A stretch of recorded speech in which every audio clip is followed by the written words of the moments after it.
வணக்கம்ப்பா. ஒரு 5 வயசுக்கு மேலே வயசானவங்க வரைக்கும் ஏதாவது அவங்களுக்கு உடம்புக்கு ஒவ்வாததை சாப்பிட்டாங்கன்னா வாமிட் வர ஆரம்பிக்கும். சின்ன பசங்களுக்கு சின்ன குழந்தைகளுக்கு வரும், அது வேற விஷயம். இந்த அஞ்சு அஞ்சு வயசுக்கு மேலே உள்ளவங்களுக்கு நான் சொல்கிறேன்.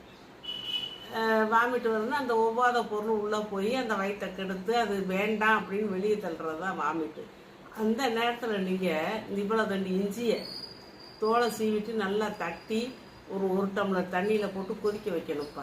கொதிக்க வச்சு ஒரு 3/4 டம்ளர் ஆன பிறகு எடுத்து ஒரு பாதி எலுமிச்சம்பழத்தை அதில் பிழிஞ்சு விட்டு அப்படியே வெதுப்பாக இருக்கும்போது நீங்கள் குடிச்சிடணும். அப்போ அந்த ஒவ்வாமல் இருக்கிறனால வயிறும் கெட்டுறதுக்கான வாய்ப்பு இருக்குது. அந்த பிரச்சனை ஏற்படுத்தாது. அந்த மாதிரி வாந்தி வந்தால் வாந்தியவும் நிப்பாட்டும். வாந்தி வந்தால் இந்த மாதிரி சாப்பிடுங்க. சின்ன பசங்களுக்குன்னா கொஞ்சம் குறைச்சி கொடுங்க. பெரியவங்களுக்கு வயசானவங்களுக்குலாம் நான் சொன்ன அளவு சரியாக இருக்கும்.